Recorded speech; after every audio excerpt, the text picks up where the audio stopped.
पारिवारिक संस्कार कैसे जीव को प्रेरित करते हैं अच्छा या बुरा करने के लिए? व्यक्ति का सामाजिक व्यवहार उसके पारिवारिक संस्कार को दर्शाता है। इसको समझने के लिए सुंदर वृत्तांत की चर्चा करते हैं। एक राजा के पास सुंदर घोड़ी थी। कई बार युद्ध में इस घोड़ी ने राजा के प्राण बचाए और घोड़ी राजा के लिए पूरी वफादार थी। कुछ दिनों के बाद इस घोड़ी ने एक बच्चे को जन्म दिया। बच्चा काना पैदा हुआ, पर शरीर हृष्ट पुष्ट सुडौल था। बच्चा बड़ा हुआ। बच्चे ने मां से पूछा, मां, मैं बहुत बलवान हूं पर काना हूं, ये कैसे हो गया? इस पर घोड़ी बोली, बेटा, जब मैं गर्भवती थी तू पेट में था, तब राजा ने मेरे ऊपर सवारी करते समय मुझे एक कोड़ा मार दिया, जिसके कारण तू काना हो गया।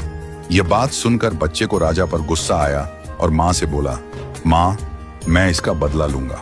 मां ने कहा, राजा ने हमारा पालन पोषण किया है। तू जो स्वस्थ है, सुंदर है, उसी के पोषण से तो है। यदि राजा को एक बार गुस्सा आ गया तो इसका अर्थ यह नहीं है कि हम उसे क्षति पहुंचाएं। पर उस बच्चे के समझ में कुछ नहीं आया। उसने मन ही मन राजा से बदला लेने की सोच ली। एक दिन यह मौका घोड़े को मिल गया।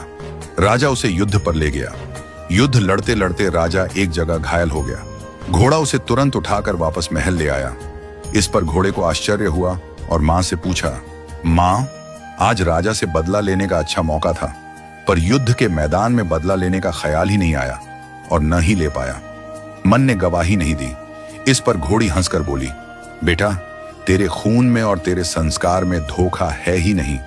तू जानबूझकर तो धोखा दे ही नहीं सकता है। तुझसे नम कहरामी हो नहीं सकती, क्योंकि तेरी नस्ल में तेरी मां का ही तो अंश है। जैसे जल में मिला हुआ चंदन अपनी शीतलता नहीं खोता, वैसे ही जिनके भीतर सच्चे संस्कार होते हैं वे विपरीत परिस्थितियों में भी अपनी मर्यादा नहीं खोते। वास्तव में यह सत्य है कि जैसे हमारे संस्कार होते हैं, वैसा ही हमारे मन का व्यवहार होता है। हमारे पारिवारिक संस्कार अवचेतन मस्तिष्क में गहरे बैठ जाते हैं। माता पिता जिस संस्कार के होते हैं, उनके बच्चे भी उसी संस्कारों को लेकर पैदा होते हैं। हमारे कर्म ही संस्कार बनते हैं और संस्कार ही प्रारब्धों का रूप लेते हैं। यदि हम कर्मों को सही व बेहतर दिशा दे दें तो संस्कार अच्छे बनेंगे, और संस्कार अच्छे बनेंगे तो जो प्रारब्ध का फल बनेगा वह मीठा व स्वादिष्ट होगा। छल कपट या धोखा भी न करें। बस इसी से ही स्थिति अपने आप ठीक होती जाएगी, और हर परिस्थिति में प्रभु की शरण न छोड़ें तो अपने आप सब अनुकूल हो जाएगा। इसलिए जीवन में अच्छे विचार, सच्चे आचरण और निर्मल भावों को अपनाना ही सबसे बड़ा धन है, जो पीढ़ियों तक हमारे वंश को ऊंचा उठाता है। संस्कार केवल शब्द नहीं, यह जीवन की नींव है। ये वही बीज हैं जो आने वाले समय में समाज का स्वरूप तय करते हैं।